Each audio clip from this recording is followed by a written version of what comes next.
గారిని నేను రిక్వెస్ట్ చేస్తా ఉన్నాను. ఇది న్యాయమైన డిమాండ్, ధర్మమైన డిమాండ్. దీనికి సహకరించండి. ఎందుకంటే మీ మీద ఆధారపడి అలా కేంద్రంలో మంత్రివర్గం నడుస్తూ ఉంది. చంద్రబాబు నాయుడు గారు పెద్దలు అనుకుంటే ఒక్క నిమిషంలో మోడీ గారితో మాట్లాడి ఆర్డినెన్స్ ఇచ్చి ఈ వాళ్ళని మళ్ళీ తిరిగి తెలంగాణలో కలపవచ్చు. కాబట్టి వారిని రిక్వెస్ట్ చేస్తూ ఉన్నాను, ఖచ్చితంగా మీరు ఈ 5 గ్రామాలను తెలంగాణలో కలపడం కోసం సహకారం అందించాలి. అదేవిధంగా ఈ ముంపు గ్రామాల పర్యటన దీనికి సంబంధించిన తర్వాత ఇక్కడ నుండి అశ్వరావుపేటలో పెద్దవాగు ప్రాజెక్ట్కి వెళ్తా ఉన్నాం మేము. ఆ పెద్దవాగు ప్రాజెక్ట్ కూడా మనకు 3,000 ఎకరాలు తెలంగాణలో పారుతుంది, 13,000 ఎకరాలు ఆంధ్రాలో పారుతుంది. కానీ మొత్తం పారకానికి సంబంధించి మరి మొన్న కొట్టుకుపోయిన తర్వాత రిపేర్ చేయమంటే ఆంధ్ర గవర్నమెంట్ వాళ్ళ వాటా ఇవ్వకపోయేసరికి రిపేర్ కాకుండా పెద్దవాగు ప్రాజెక్ట్ అట్లానే ఆగిపోయింది.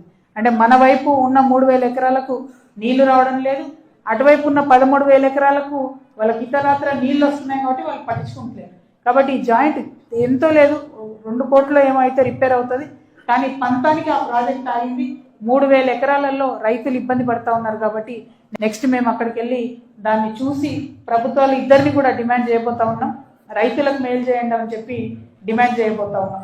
అదేవిధంగా ఇంకా ఒక్కొక్క నియోజకవర్గంలో వెళ్తున్న కొద్దీ అక్కడ ప్రజలు అనేకమైన సమస్యలు చెప్తూ వచ్చారు. పర్టికులర్లీ పినపాకలో ఒక పర్మనెంట్ పాలిటెక్నిక్ కాలేజ్ లేకుండా ఇబ్బంది పడుతూ ఉన్నారు. కాబట్టి స్వంత భవనం నిర్మాణం చేసేయాలని కోరుతున్నారు. మనుగురు పట్టణంలో ప్రయాణికుల రద్దీ ఎక్కువైంది కాబట్టి మంచి కొత్త బస్టాండ్ కావాలని అడుగుతున్నారు. అట్లానే భద్రాచలంలో మరి ప్రసాద్ స్కీమ్ కింద ఒక 2,000 కోట్ల రూపాయలు పర్ణశాలను అభివృద్ధి చేయడానికి ఇచ్చినారు. కానీ రాములవారి టెంపుల్ అభివృద్ధికి మాత్రం 1 రూపాయి కూడా ఇవ్వలేదు. ప్రసాద్ స్కీమ్ కింద కనీసం ఒక 300 కోట్లన్నా ఇవ్వాలని చెప్పి నేను డిమాండ్ చేస్తున్నాను. మరి రేవంత్ రెడ్డి గారు ఇక్కడికి వచ్చి మాట ఇచ్చిపోయి నేను 350 కోట్లు ఇస్తా గుడికి అని చెప్పి ఆ మాట కూడా ఆయన తప్పిండు. ఎట్లయితే ఆడబిడ్డలకు 2,500 ఇస్తా అని మాట తప్పిండో, ఎట్లయితే వృద్ధులకి పెన్షన్ పెంచుతా అని చెప్పి పెంచకుండా మాట తప్పిండో, ఎట్లయితే యువమిత్రులకు 2 లక్షల జాబులు ఇస్తా సంవత్సరానికి అని చెప్పి ఇవ్వకుండా మాట తప్పిండో, ఎట్లయితే అన్ని 6 గ్యారెంటీల మీద మాట తప్పిండో, రాముల వారికి ఇచ్చిన మాటను కూడా తప్పుతూ రేవంత్ రెడ్డి గారు మరి ఇస్తాన్న డబ్బులు ఇవ్వలేదు. కాబట్టి భద్రాచలం రాముల వారి కోసం ఆ డబ్బులు రిలీజ్ చేయవలసిందిగా నేను ప్రభుత్వాన్ని డిమాండ్ చేస్తా ఉన్నాను.